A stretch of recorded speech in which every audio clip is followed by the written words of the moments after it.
Hello, welcome back. Last time I got my edge finish attached to these pads and drilled a bunch of new holes in them. Now that that stuff is attached, there's actually a whole bunch of more holes that need to be drilled and various things that need to be done with them. So this is a bunch of basically the last of the big frame tasks that need to be done. Yeah, I'm going to have a dedicated wiring episode next time. I have a whole bunch of footage of that. I'm still kind of ahead of where I am with the videos now. But yeah, let's see. So right here, what I am cutting is... this is going to be the interconnect hole. So this is where the cable that connects player 1 pad to player 2 pad goes through.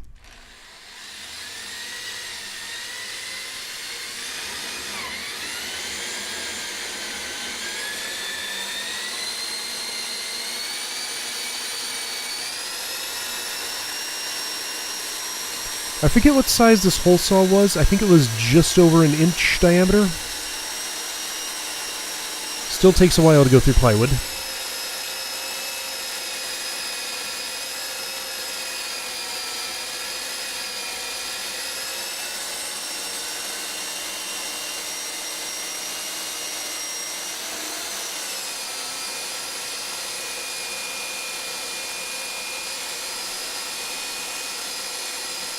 Wow, yeah, this takes a very long time. I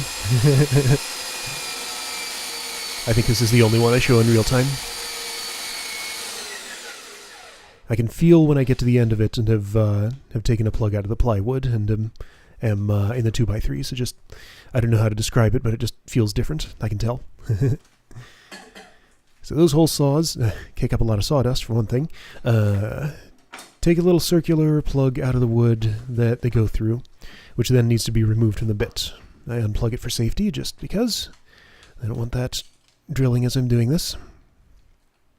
I've never had any kind of a drill accident, and I don't think they'd be too bad if you did. Like, a drill, as power tools go, a drill is pretty darn safe. You'd have to be really, really trying to hurt yourself with a drill, I feel like. But I still try to unplug it for safety anyway, just when I'm messing with the bit or doing other stuff like that.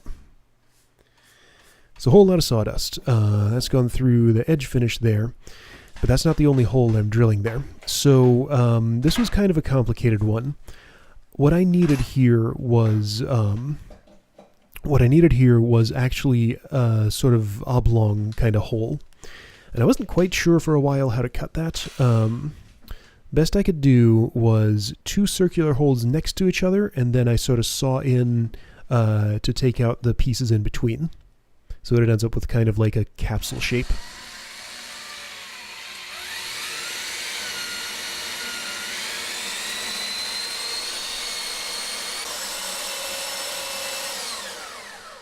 Alright, second circle cut out of the edge finish there.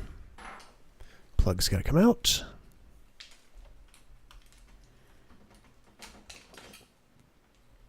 It's kind of stubborn for a little while and just comes out all at once, except for the last little bit. And the last little bit, I don't know why it behaves the way it does. Hole saw itself gets full of sawdust too. Alright, so now edge finish has got to come off, because I've only gone through that, not the stuff that's under it.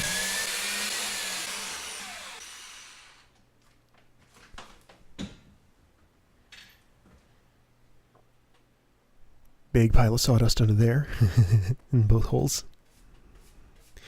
But that made nice clean marks on the 2x3s, so I know exactly where to drill through them.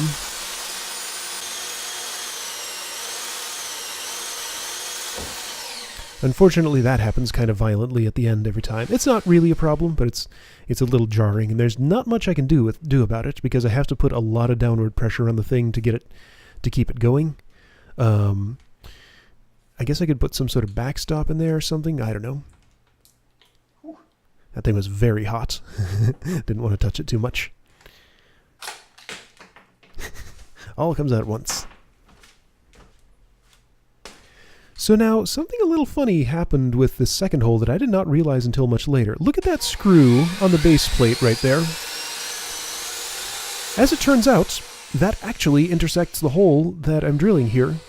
The hole saw went right through the screw like it wasn't even there. I did not notice until I looked closely at the hole later and was like, huh, what's that little bit of metal sticking out? And it was the cut off bit of a screw. So this is a keyhole saw. I had to buy it specifically for this, something with a blade that shape that's thin enough to fit into that space. It wasn't the best thing, but it worked after I worked at it a little while. Those things are usually designed for going through drywall, but there's no reason they won't work on wood. Just maybe not the best wood cutting teeth on it, but it did the job eventually. So you got through one side there. You know, it's not the cleanest thing in the world. This doesn't have to be the cleanest thing in the world. I try to clean it up a little bit because my initial cut was a little bit in from the flat surface.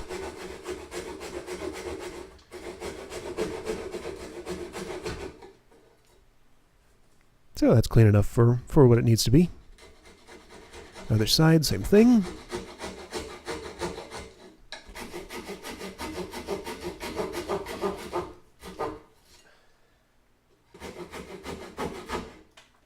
So this particular saw has teeth that only cut on the push stroke. I've always found that strange that saws are designed that way. It feels like I have way less control when I push with a saw than when I pull. I feel like it'd make a lot more sense for teeth to be designed to cut on a pull stroke, because I just get so much more control. Maybe a little less power, but I'd rather have the control. I don't know, maybe there's a reason for them being the way they are, because I couldn't find any that were the other way.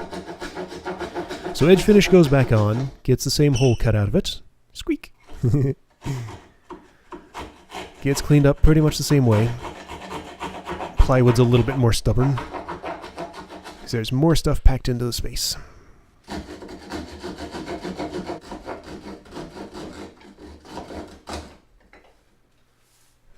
So with that all cleaned up, I have a nice little oblong hole there. So that's the connector that's going to be going through it. I deliberately made the hole a lot bigger than it needed to be for the connector because I might be reaching my fingers in to fish it out of there or tuck it in when I put the pad away or something like that. I didn't want to have to take off the stationary panel that's above that in order to get at the connector. So that's why the hole is a little bit larger than you might guess it would need to be. So this right here is actually the first time I needed this to mark the hole on the other side to cut it all the way through. This was actually the first time I assembled these fully with the edge finish on both pads together, so I could see what that looked like. Because I had done it with just the frame, but that didn't space them apart appropriately. The edge finish was needed in the middle to get them to the right distance. Took me a bit to figure out how to bring these down with the leg levelers on. I don't want to put sideways stress on them if I can avoid it at all, because I think their weak point is going to be the possibility of snapping off from sideways motion. Up down, I think they're pretty strong, but yeah, sideways motion could possibly rip the threaded inserts out of the plywood, so I just want to be careful about it, just in case. It's probably fine, but just in case. So those go together like that. And right here I'm adjusting the height of the leg levelers. I'm using them to level the legs so that the two pads match their heights at the transition exactly. Would be better, as I mentioned before, if I had drilled the holes for those deeper so I could screw them in farther, but they do the job as they are. Pads are just maybe slightly farther off the ground than they otherwise would be. So see how it feels with them like that? I'll be spending a lot of time right here when I'm playing double mode. Feels pretty good. So while I have these together, I figure it's a good time to mark out the frame joint bracket holes, because those need their own threaded inserts so that I can put the bolts in to hold them in place. Those things, as I mentioned before, are just, there's one in the front, one in the back. They hold the two pads together. I'm using a slightly different hairstyle here to try to keep it out of the way of drilling and things. It looks a little funny from the back. So I marked those, but then I realized they were extremely close to those screws. I had not specifically planned out where these would go, so I kind of was just improvising as I was marking these. So I move it a little bit farther to the left to give it a bit more room away from those screws that are holding edge finish on. Remark again. And then, since I have it here, just so I don't forget which mark is which, go ahead and pre-drill the holes. So on both sides, they're pretty close to the screws, but not too close. Then I have this tiny little cramped space on the other side where I can just barely mark and pre-drill for this. I don't bother getting much footage for that because there's no room for the camera to go. So this was the main reason to put the pads together like this. I have that hole cut. I need to know where to cut the hole in the other pad to match that one. So I just put them together, get in there with a pencil, mark it out as good as I can, and then I know what the outline is going to look like when they're together. So same thing here as in the other pad. I forget which is which, but this is the other pad. You'll notice it's facing the other way, because the hole is sort of on the other side.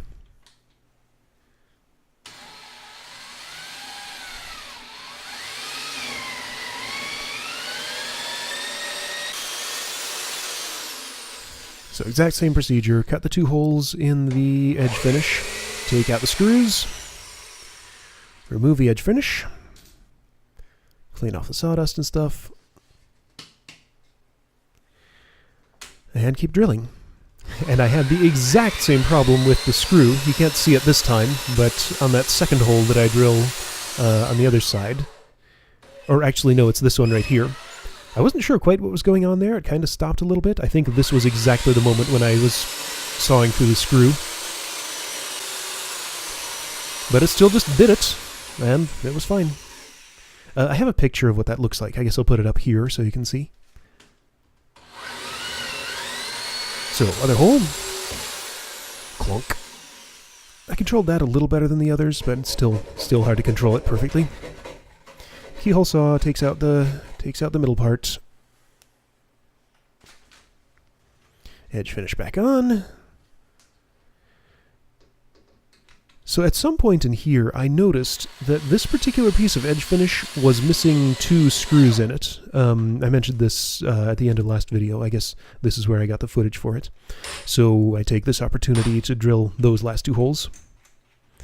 It doesn't strictly matter, but like I wanted proper symmetry. Just it would bother me if there were two more screws in one than in the other.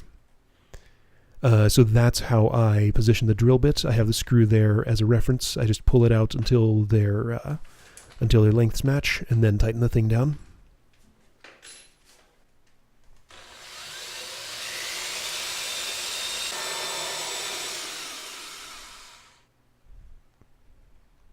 So I try something a little different with these screws here. I just screw them in a tiny little bit by hand before using the screwdriver drill bit. That makes it a little easier. Gives them a thing to stand up against. Because if I'm just positioning them with the drill, they tend to wobble around a whole lot as I'm initially putting them in. This worked okay. It works a little better if I just hand screw them in a few turns first, but I didn't want to go pick up the screwdriver just for that. They always straighten themselves out anyway after they've drilled in a little bit. I just figure it's slightly harder on the wood to have them wobbling around before that happens. Alright, so finish up the edge finish with the keyhole saw.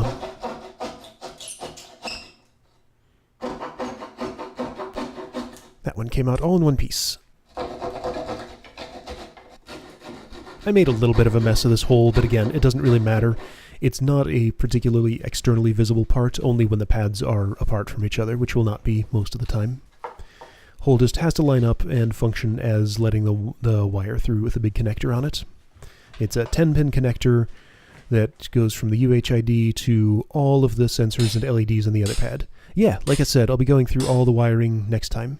A lot of it's done by now, as of this recording. I actually have the Player 1 pad fully wired up. But anyway, that's off topic. So I'm going ahead and actually drilling the frame joint bracket holes here.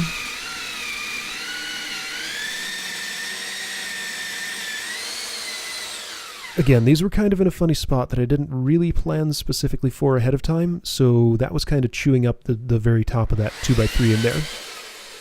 It's not actually a problem, but it does look a little wonky to have the part of that hole sticking out there. But it's okay. all those pieces will be covered by the back cover. Just sort of shrug. It's like, okay, I guess it's fine.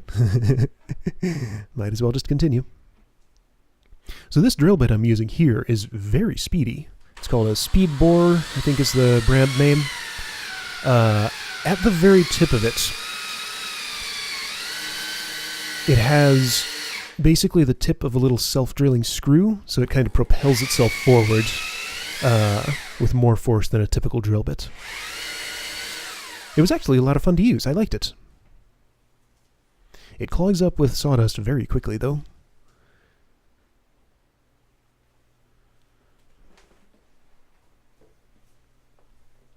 So after these holes are drilled, threaded inserts go in there. And I think those are the last ones of those that I actually have to insert for anything. So this was kind of a little bit uncomfortably close to those two edge finish screws, so I'm going real slow to be careful not to make anything go wrong with them.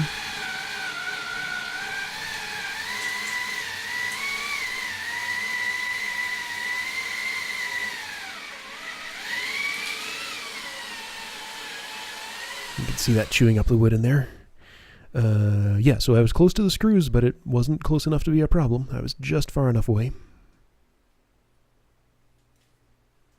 So I don't think I needed to actually drill as deep as I did, but again, with the leg leveler holes, I wished I had drilled deeper.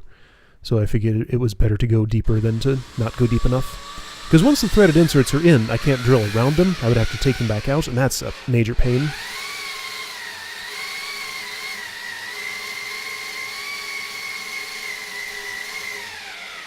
With the sensor bracket threaded inserts, I actually kind of ruined the screw that I was using to put them in and take them out by taking them out, because it was just so hard on the screw threads.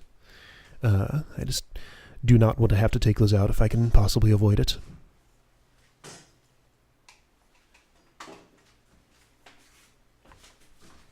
So yeah, like I said, that splitting in the 2x3s, which I'm examining now, is not really a problem. I can just tuck it in a little bit. So that's all covered by the back cover pieces, which at this point are going to be like the very last thing I do in the project, because I have to recut them. Haven't managed to get any workshop time yet. I have someone else who has a workshop who has offered it to me, so I'll take them up on that if I can't get any time at the one I was using before. Yeah, people are busy. Don't necessarily have time to let me use their tools. Can't blame them. Even if I couldn't get that at all, the pads would still function fine, and I could put the bars on and everything. They would just look a little bit funny in the back and have a big hole in them. But everything would work fine. So, threaded inserts for those. I have a proper bolt for it this time, and I have 2 wrenches that actually fit. I wasn't quite sure how this would work with wrenches, because I was doing it with the screwdriver or the leg levelers before. I don't know. Each one of these has been a different experience. These are like the medium-sized ones. I had the huge ones for the leg levelers and the little tiny ones for the sensor brackets. These went in surprisingly easy. Just had to go steady, keep the bolt real straight, because like those will happily wander if I let them lean off to the side, and then they'll crack the wood, do all sorts of terrible stuff. So keeping them straight is very important. That's the main task here. Just carefully, slowly screw it in. And if it starts leaning, push the other direction gently.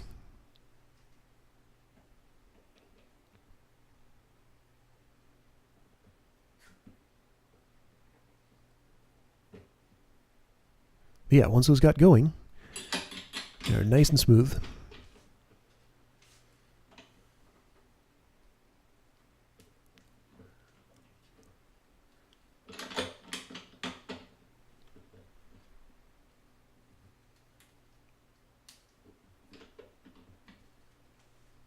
I have a socket wrench, but I didn't happen to have a bit that would fit that particular hex head, so I just had to use the regular wrench that didn't really hold itself in place too well. So I just had to hold it with my hands.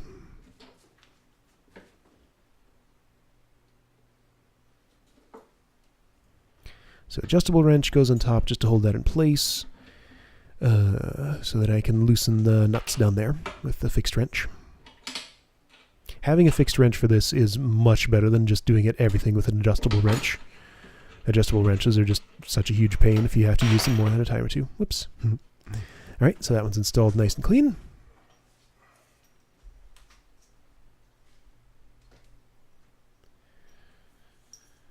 Three more to go here, 15 more to go total. I think I only filmed these 4. Maybe 4 more. I don't remember. We'll see in a moment. So I can actually just start that by hand. The hole matched up to the diameter of that thing well enough that just works fine. I think the reason these were easier than the others that I did was because the hole diameter was larger relative to the insert size than the others or something. I don't know. Screw in, wrench. My camera battery died, which explains the angle change there. I had to get the charger, plug it in, and I decided to zoom in a little more because it was kind of hard to see.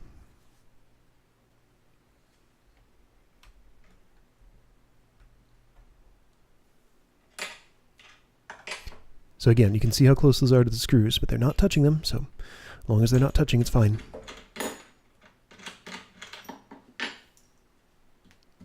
So all 4 installed, nice and level.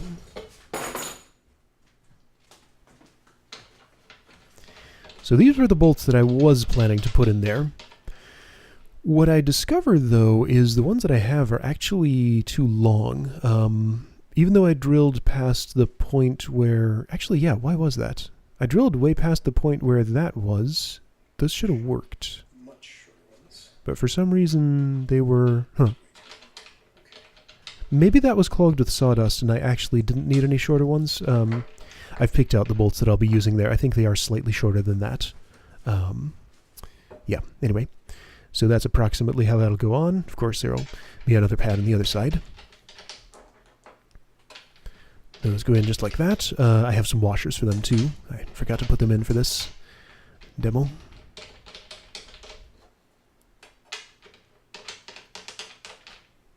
There we go. Frame joint brackets.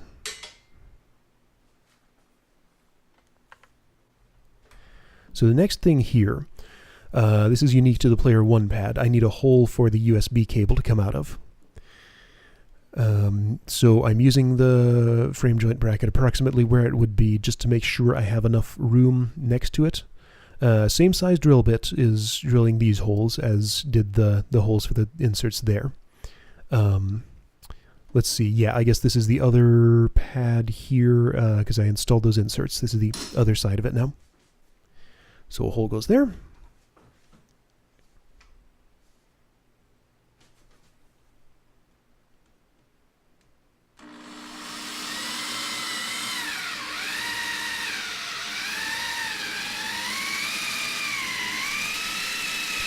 I was actually trying to aim slightly to the right from the camera's perspective rather than just go straight down because I didn't want to be too close to the very left side of that panel in there because that's where the UHID itself mounts, and I didn't want the cable to enter like right where the thing was. It needs a little bit of room inside. This came out about straight anyway, and it was fine. So. That actually got clogged up with sawdust. You can see just how much it pulled out there. It didn't want to go down anymore. So clear it out, and then it can continue. I think there was also like a knot in the wood or something. It was a little bit stubborn.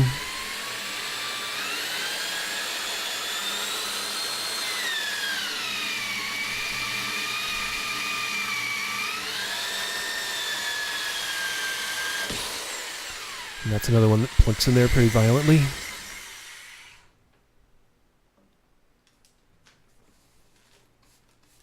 So basically the way this works is I just have a hole here. USB cable is going to thread directly through it and plug into the device on the inside.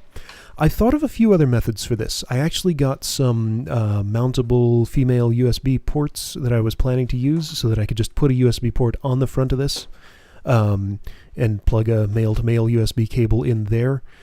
I decided against that for a few reasons. One reason was that I could not figure out how to mount that thing for the life of me. Like, I don't know, I think you're supposed to solder it or have like a special made enclosure for it. I'm not sure, but I had no idea how to mount that in this space. It would also require a much larger hole and weird wiring and stuff. So it was just a lot easier to go with the USB cable. Another reason is that since I made a plan for that, so I'm cleaning up the hole there since this is an externally visible sort of thing. I might do a little more to it at some point, like maybe a metal plate over top of it or something, just to make it look nicer. I don't know. I figured I'd just clean it up a little bit here so it at least looks and feels decent. But yeah, so another possible method, right, so another reason I didn't want just a USB port on the front with a USB cable plugged into it is, after I made these plans, I actually accidentally stepped on the cable on my Blue Shark pad that connects to the control box, and kind of broke it off, so I had to do some repair there. I realized that was going to be a weak spot if I did that, so I didn't want to do it. Arcade pads do something different. They have like a big box that has a bunch of cables connecting stuff together in it up there, and that was complicated.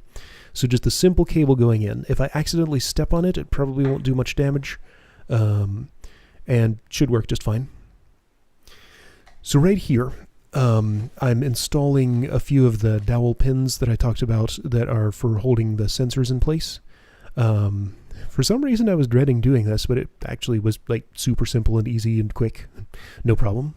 I've already installed two, you can see over on the left, just to make sure I understand what's going on. So I just positioned the sensor and sensor bracket there. Mark approximately in the center of the 2x3 next to the sensor. I don't want to get too close to it and like pinch it in place or something, so I want just a tiny bit of leeway there. But this is a very eyeball-y approximate sort of process that doesn't have to be very precise. So mark our drill positions. I'm using, I believe this is a 1/4 inch drill bit for this. And I have a rubber band again on the bit to show me how deep I want to go. This does not work very well because it ends up getting pushed up on like every single time I drill in there, but it's kind of a reference. It's vaguely useful.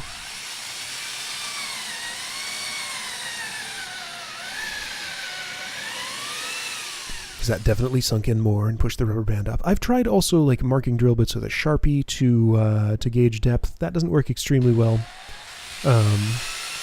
Especially if like I've done it before on the same drill bit and I want to make another mark. Like it's hard to remember which is which, stuff like that. So anyway, just drill those approximately to the right depth. Brush the sawdust off. This is another thing where I can tuck in the extra sticking out bits of wood, and they'll just go in nice and clean. So dowel pins go in there. Just hammer to take a guess at the appropriate depth. I want them protruding just a little bit. So there's such a thing as too much. Too much protrusion would be if those end up actually contacting the aero panel. The height of those needs to be less than the sensor and the bracket and the padding. Ideally a lot less. It should be approximately just the height of the sensor on its own, but if it's a little lower, it should still hold it in place okay. This is still a component that I'm not sure is necessary. Once I get the thing all the way together and start playing on it for a while, I'll see how much the sensor moves around. Not sure what happened there. I must have knocked something over with my hammering. So test with all of those to see how the spacing is. And it looks pretty good. So I only bothered filming just this one aero panel. All the rest were exactly the same. So I just repeated this process a few more times. And yeah, so that's all the stuff I got done with this set of footage. So I've done a huge amount of wiring since then. That's going to be the focus of the next episode. I actually have my Player 1 pad all the way wired right now, so technically I have built a functional dance pad, although I'm just pressing sensors. Well, let me talk about this next time. Yeah, so I'll show you wiring soon, and I'll see you then.